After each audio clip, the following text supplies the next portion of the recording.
제 장례식 비용으로 하와이행 1등석 티켓을 끄는 남편 상간녀와 호텔 수영장에서 샴페인을 터뜨리며 제 사망보험금 3억 원을 어떻게 쓸지 희희낙낙 계산하고 있더군요. 여보 나 무서워 살려줘. 제 애원에도 남편은 차갑게 등을 돌렸습니다. 고아 출신의 돈도 백도 없는 여자가 병까지 걸렸으니 이제 쓸모없다는 거겠죠. 하지만 그들은 꿈에도 몰랐을 겁니다. 쓰레기 취급하며 버린 저에게. 사실 홍콩의 밤거리를 지배하는 수천억 재산가 흥룡그룹 회장 아버지가 있다는 사실을요. 병원 옥상에 거대한 헬기가 착륙하고 검은 양복을 입은 수십 명의 경호원이 병실 문을 부수고 들어오던 날. 사색이 되어 벌벌 떠는 남편과 시댁 식구들을 보며 저는 차갑게 웃었습니다. 이제부터가 진짜 시작이야.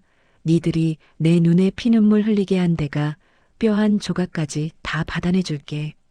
삐삐삐 기계음 소리가 귓가를 맴돕니다. 눈을 뜨려 해보지만 눈꺼풀이 천근만근입니다. 아, 이제 정말 끝이구나 하는 생각이 듭니다. 의사 선생님은 말씀하셨죠. 간 이식만 받으면 살 수 있다고요. 유일한 희망은 남편뿐이었습니다.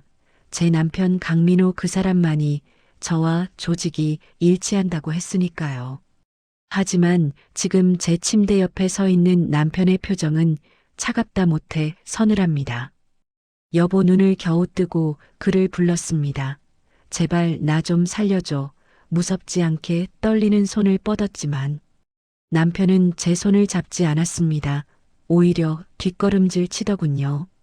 지훈아 의사 말 들었지. 이식수술 그거 쉬운 거 아니야. 내 배에 칼자국 내고 내간 떼어내고 그러다 나까지 잘못되면 어떻게 나 아직 젊어 앞으로 할 일도 많고 즐길 것도 많은데 너 살리자고 내 인생 걸 수는 없잖아. 남편의 목소리는 너무나 또렷했습니다. 마치 남의 이야기하듯 건조했습니다. 저는 제 귀를 의심했습니다. 5년을 함께 살았습니다. 그 사람이 사업 실패로 빚더미에 앉았을 때 제가 친정에서 몰래 가져온 돈으로 빚을 갚아줬습니다. 그 사람이 과로로 쓰러졌을 때 밤새 간호하며 지킨 것도 저였습니다. 우리는 가족이잖아, 부부잖아, 속으로 외쳤지만 목소리가 나오지 않았습니다. 눈물만 주르륵 흘러내렸습니다. 그때 병실 문이 거칠게 열리며 시어머니가 들어왔습니다. 아픈 며느리 걱정은커녕 손에 든 서류 봉투부터 침대 위에 던지시더군요. 얘 이거 봐라. 어차피 민호가 수술 안 한다고 했다. 억지로 강요하지 마라. 부모가 물려준 귀한 몸에 칼 대는 거 아니다. 시어머니의 말에 숨이 턱 막혔습니다. 서류 봉투. 겉면에는 이혼 합의서라는 글자가 선명했습니다. 이게 뭔가요? 어머니 겨우 물었습니다. 뭐긴 뭐냐 너 이제 가망 없다며. 그럼 정리할 건 정리해야지. 민호 호적에 흠집 남기지 말고 깔끔하게 도장 찍어. 그리고 너 들어둔 생명보험 수익자 말이다. 그거 민호 앞으로 되어 있는 거 마치 나중에 딴소리하기 없기다. 기가 찼습니다. 사람이 죽어가는데 며느리가 사경을 헤매는데 그들 눈에는 제가 그저 3억 원짜리 보험금으로만 보이는 모양입니다. 시어머니는 제 손에 억지로 볼펜을 쥐어주려 했습니다. 손이 떨려 볼펜을 떨어뜨리자 즉 혀를 차며 노려보시더군요. 야 칠칠 맞게 죽을 때 되니까 아주 상전이 따로 없네. 민호야 넌 뭐하고 섰냐? 얼른 짐 챙겨라. 비행기 시간 늦겠다. 비행기 그게 무슨 소리일까요?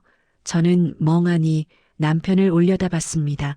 남편은 시계를 확인하며 초조해하고 있었습니다. 아, 어머니 조용히 좀 하세요. 지훈이가 듣잖아요. 그러면서 핸드폰을 꺼내 누군가에게 문자를 보내더군요. 핸드폰 화면이 제 쪽으로 살짝 기울어졌을 때 저는 보고 말았습니다.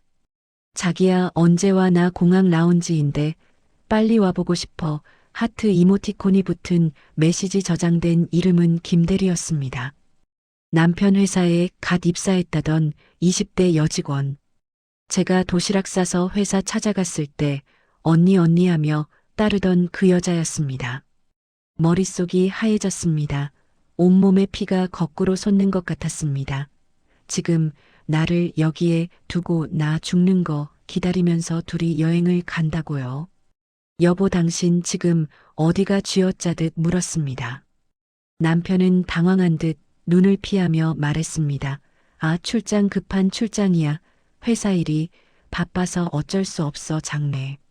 아니 만약에 무슨 일 생기면 바로 올 테니까 걱정하지 말고 있어. 어머니 가시죠. 남편은 도망치듯 병실을 빠져나갔습니다.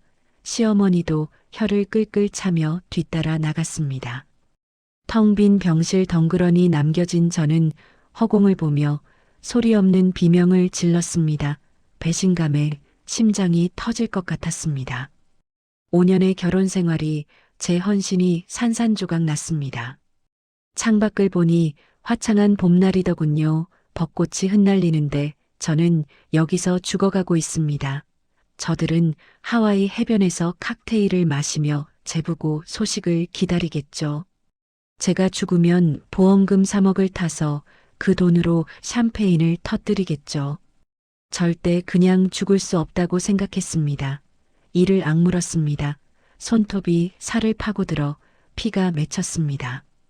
신이 계시다면 제발 제발 저들에게 천벌을 내려주세요. 내 뼈와 살을 깎아서라도 저들을 지옥으로 끌고 갈 수만 있다면 내 영혼이라도 팔겠습니다. 그때였습니다.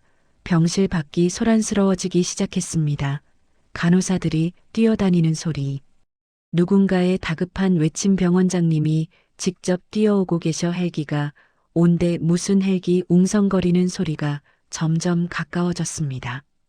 저는 힘겹게 고개를 돌려 창밖을 보았습니다. 병원 옥상 위로 거대한 헬리콥터가 내려앉고 있었습니다. 프로펠러 바람에 병원 마당의 벚꽃잎이 폭풍처럼 휘날렸습니다. 그리고 병원 정문으로는 검은색 고급 세단 수십 대가 줄지어 들어오고 있었습니다. 마치 영화의 한 장면처럼요. 도대체 무슨 일이 일어난 걸까요? 죽음의 문턱에서 저는 아직 몰랐습니다. 저 헬기에서 내리는 사람이 저를 구원하고 저 쓰레기들을 심판하러 온 나의 진짜 아버지라는 사실을요. 두두두두 헬기 프로펠러 소리가 건물을 집어삼킬 듯 울려 퍼졌습니다. 병실 창문이 덜덜 떨릴 정도였죠.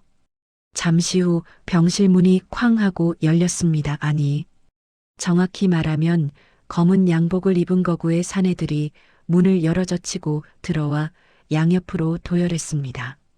남편과 시어머니는 기겁을 하며 뒤로 물러났습니다.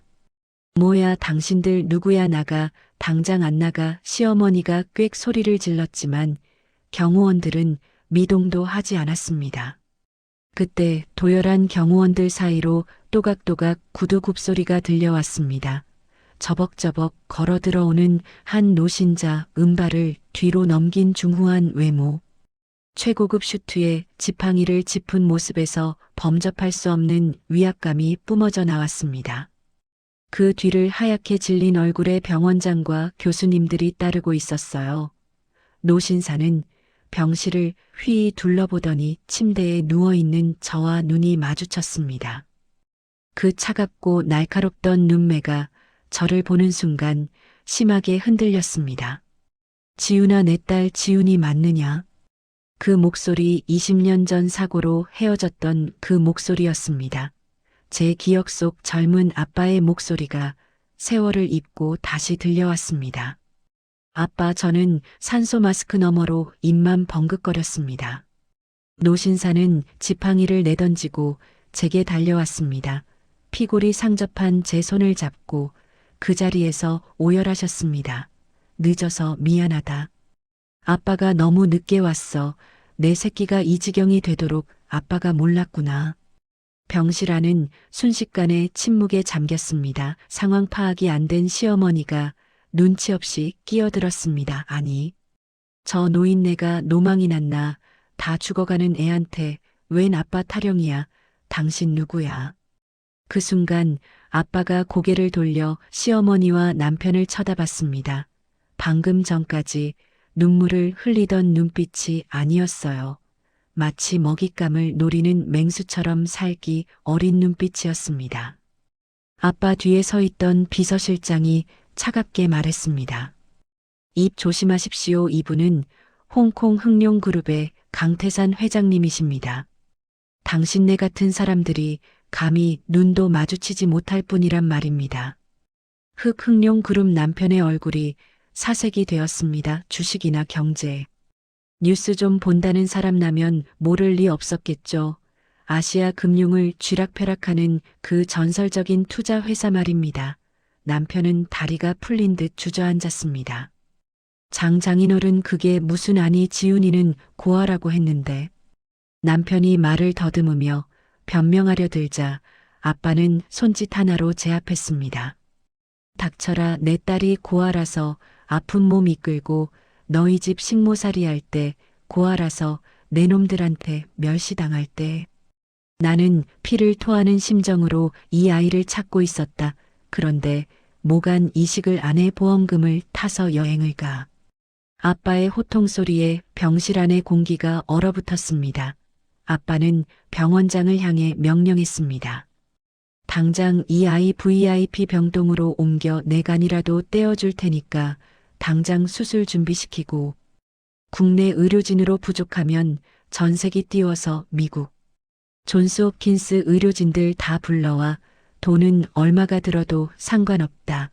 내 딸 못 살리면 이 병원 문 닫을 각오해라. 내회 회장님 알겠습니다. 병원장이 허리를 90도로 숙이며 대답했습니다. 의료진들이 일사불란하게 침대를 옮기기 시작했습니다. 저는 이동 침대에 실려나가며 남편을 봤습니다. 넋이 나간 표정으로 바닥에 주저앉아 있더군요. 시어머니는 입을 떡 벌린 채 덜덜 떨고 있었고요. 아빠는 제 손을 꼭 잡고 말했습니다. 걱정 마라. 이제 아빠가 다 해결해 줄게. 너 아프게 한 놈들, 내 눈에서 눈물 나게 한 놈들. 아빠가 피눈물 흘리게 만들어 줄 테니까 넌 그냥 건강해지기만 해. 아빠의 따뜻한 손길에 저는 안도감에 긴장이 풀려 정신을 잃고 말았습니다. 그리고 다시 눈을 떴을 때 모든 것이 바뀌어 있었습니다. 눈을 떴을 땐 병원 냄새 대신 은은한 아로마 향이 났습니다. 마치 호텔. 스위트룸 같은 넓고 안락한 VIP 병실이었죠. 제 옆에는 아빠가 뜬 눈으로 밤을 새운 듯 퀭한 눈으로 앉아 계셨습니다. 깨어났구나. 내 딸 수술은 성공적이었다. 이제 괜찮아. 다 괜찮아. 아빠는 제 손등에 뜨거운 눈물을 흘리셨습니다. 제게 간을 떼어준 건 결국 아빠였습니다. 노령의 나이에도 불구하고 망설임 없이 수술대에 오르셨다고 해요. 저는 목이 메어 말이 나오지 않았습니다. 그 사람들 어떻게 됐어요?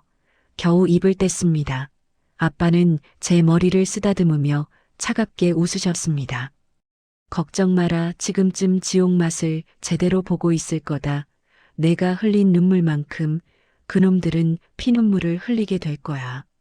그 시각 남편 강민호와 상간녀는 하와이 와이키키 해변이 내려다 보이는 최고급 호텔 스위트룸에 체크인하고 있었습니다. 제 보험금을 값을 받아온 여행이었죠. 샴페인을 터뜨리며 희희낙낙하고 있을 때였습니다. 띵동 룸서비스가 왔나 보네. 남편이 문을 열었을 때 서 있던 건 호텔 직원이 아니었습니다. 현지 경찰과 검은 양복의 사내들이었죠. 강민호 씨 맞습니까? 당신을 횡령 및 사기 혐의로 체포합니다. 네, 횡령이라뇨. 제가요. 뭐가 잘못된 거 아닙니까?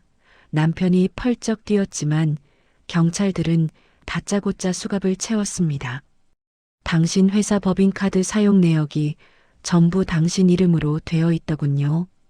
회사 공금 5억 원을 유용해서 이 여행을 온 겁니까? 알고 보니 아빠가 남편 회사의 대주주가 되어 있었던 겁니다. 놈이 쓴 법인카드 내역을 전부 개인 횡령으로 돌려버린 거죠. 그 순간 상간녀의 핸드폰이 울렸습니다. 회사 인사팀이었습니다. 김대리 당신 해고야. 감히 유부남 상사와 바람을 피워 회사 이미지를 실추시켜 당장 짐 싸서 나가.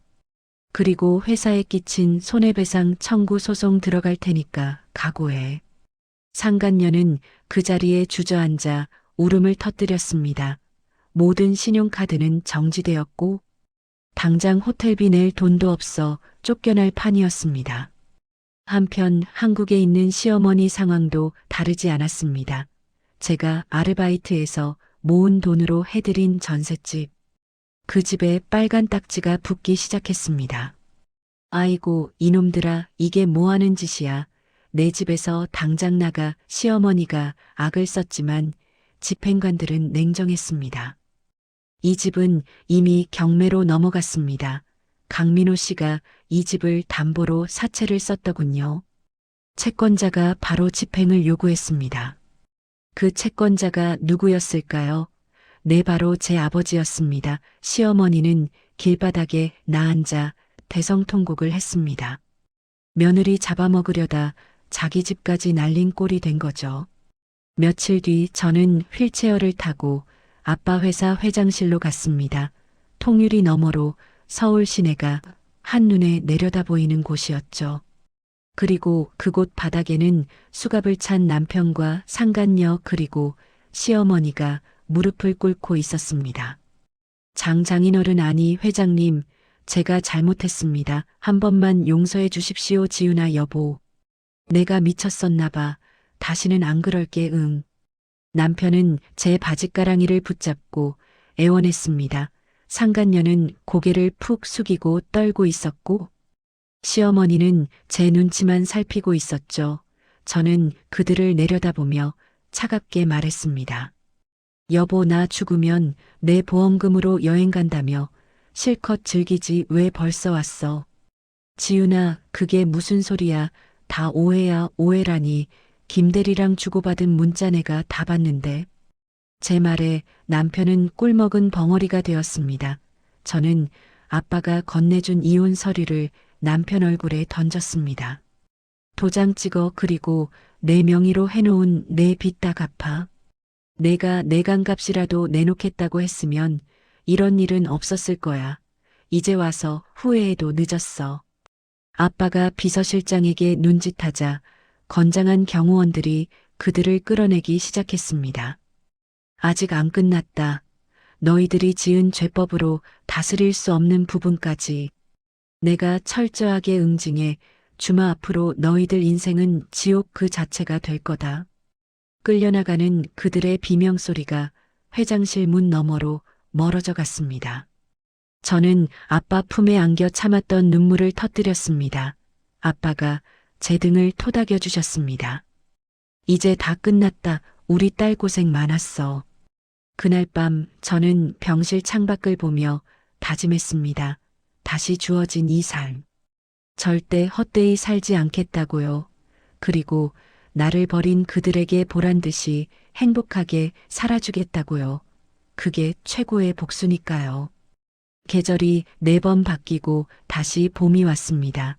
병원 창밖으로 휘날리던 벚꽃을 보며 죽음을 생각했던 제가 이제는 2발로 튼튼하게 땅을 딛고 서 있습니다.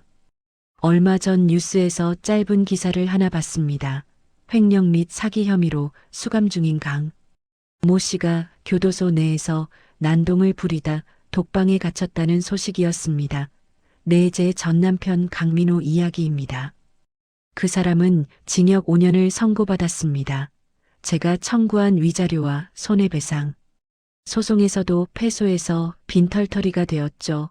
출소한다고 해도 그를 기다리는 건 수십억 원의 빚더미 뿐일 겁니다. 시어머니 소식도 들려왔습니다. 쫄딱 망해서 갈 곳이 없어진 시어머니는 찜질방을 전전하다가 지금은 시장에서 파 다듬는 일을 하고 계신다고 하더군요. 얼마 전 시장에 갔다가 우연히 마주쳤는데 저를 보고는 쥐 구멍이라도 찾고 싶은 듯 황급히 도망치시더라고요. 그 당당하던 기세는 온데간데 없고 꼬질꼬질한 모습이 참 처량했습니다. 상간녀 김대리요, 회사에서 해고당한 건 물론이고 상간녀 소송 패소로 급여 압류까지 당해 결국 신용불량자가 되었다고 합니다. 사랑이라던 그 둘의 관계는 돈이 떨어지자마자 서로를 원망하며 끝장났다고 하네요. 그리고 저는 지금 아빠가 설립해 주신 지훈재단의 이사장이 되었습니다. 돈이 없어 치료받지 못하는 간 질환 환자들을 돕는 재단입니다. 지훈아, 밥 먹자. 아빠가 부엌에서 앞치마를 두르고 저를 부르시네요. 평생 기업 사냥꾼으로 살아오신 무서운 회장님이시지만 저 앞에서는 영락없는 딸 바보 요리사가 되셨습니다. 20년 만에 찾은 딸에게 따뜻한 밥 한 끼 해주는 게 소원이라시면서요. 아빠가 차려주신 된장찌개 냄새가 온 집안에 가득합니다. 이게 바로 제가 꿈꾸던 행복이었습니다. 돈이 많아서가 아닙니다. 나를 진심으로 아껴주는 가족과 함께 따뜻한 밥을 먹는 것. 그 평범한 일상이 얼마나 소중한지 이제야 알았습니다. 피는 물보다 진하다고들 하죠. 하지만 진짜 가족은 피로 맺어진 게 아니라 마음으로 맺어진다는 걸 배웠습니다. 제 목숨을 흥정하던 남편은 남보다 못한 원수였고 저를 위해 간을 떼어준 아빠는 제 생명의 은인이었습니다. 혹시 지금 힘든 시간을 보내고 계신 분이 있다면 절대 포기하지 마세요. 인생의 바닥이라고 생각했던 순간이 어쩌면 가장 높이 날아오를 기회일지도 모르니까요. 저처럼 말이죠. 제 이야기가 여러분의 마음에 작은 위로와 통쾌함을 드렸다면 좋겠습니다. 오늘도 사랑하는 가족들과 따뜻한 저녁 드시길 바랍니다. 지금까지 지훈이었습니다.